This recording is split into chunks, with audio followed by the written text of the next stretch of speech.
2025 12ஆம் மாதம் 31ஆம் திகதி இந்த வருடத்தின் இறுதி நாள், கடைசி நாள்.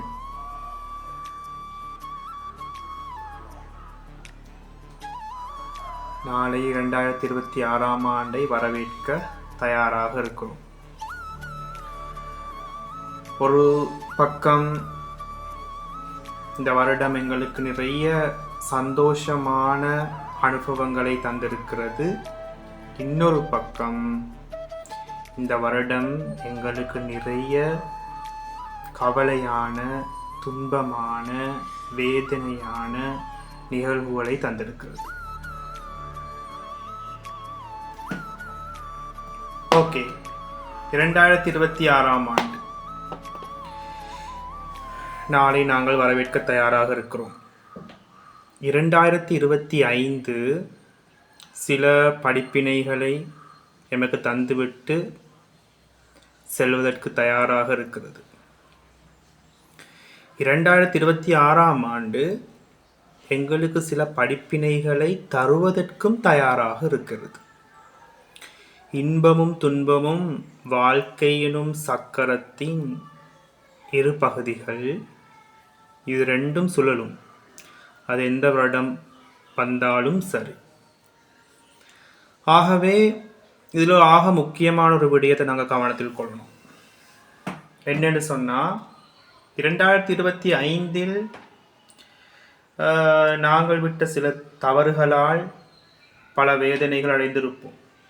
அந்த தவறுகளை 2026 செய்யாமல் இருக்க வேண்டும் என்பதுதான் மிக முக்கியமான முடிவாக இருக்க வேண்டும், உங்கள் இலக்காக இருக்க வேண்டும். 2025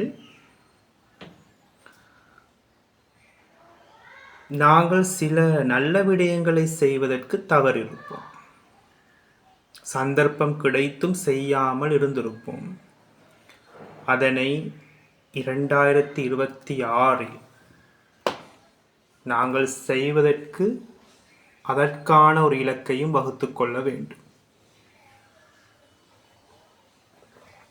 ஆக முக்கியமாக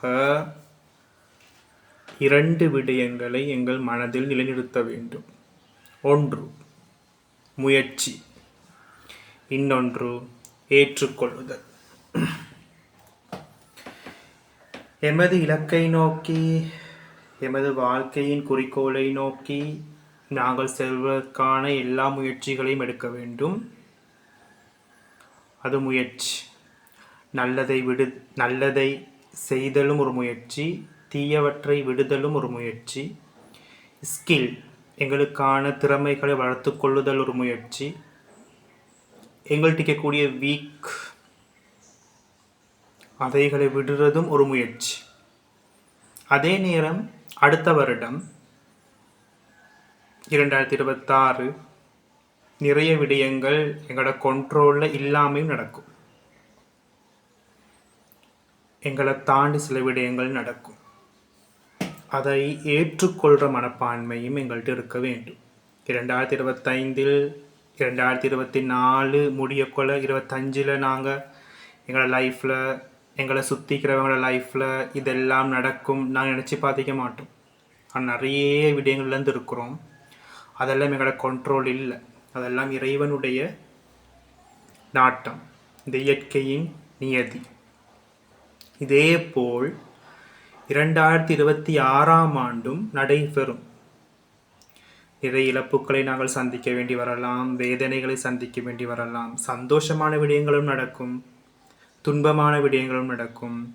எங்களோட கண்ட்ரோல் இல்லாததை நான் சொல்கிறேன். எங்களோட கண்ட்ரோல் இல்லாதது, மனிதனுடைய கண்ட்ரோல் இல்லாத விடயங்கள் இந்த இயற்கை இறைவனுடைய நாட்டத்தால் நடைபெறும். அப்பொழுது எங்கள்கிட்ட இருக்கக்கூடிய ஒரே ஒரு ஆயுதம் ஏற்றுக்கொள்ளுதல். அதை நாங்கள் ஏற்றுக்கொள்ளணும். வேறொன்றும் எங்களால் செய்ய முடியாது. ஏற்றுக்கொள்ளணும். அந்த ஏற்றுக்கொள்கிற மனப்பக்குவத்தை நீங்கள் வளர்த்துக்கொள்ளணும். எங்களோட கண்ட்ரோலில் ஒரு விடயத்தை நாங்கள் தவறாக செய்கிறதுக்கு நினைக்கக்கூடாது. இதாக முக்கியம். எங்களோட கண்ட்ரோல் ஒரு விடயம் இருக்குதுன்னு சொன்னால் அதில் நாங்கள் மேக்சிமம் நல்ல விவேகத்துடன் அறிவுபூர்வமாக சிந்தித்து ஒரு விடயத்தை செய்யணும். அது எங்களோட கண்ட்ரோலுக்கு வார நேரம். அப்போ 2 விடயங்களும் இருக்குது. எங்களோட கண்ட்ரோலில் உள்ள விடயம், எங்களோட கண்ட்ரோலில் இல்லாத விடயம். எங்களோட கண்ட்ரோலில் இருக்கக்கூடிய விடயத்தில் நாங்கள் முயற்சி செஞ்சு முன்னுக்கு போகணும். எங்களோட கண்ட்ரோல் இல்லாத ஒரு விடயம் நடக்கிற நேரம் அதை ஏற்றுக்கொள்ளணும். 2026 அனைவருக்கும் சிறப்பாக அமைய வாழ்த்துக்கள்.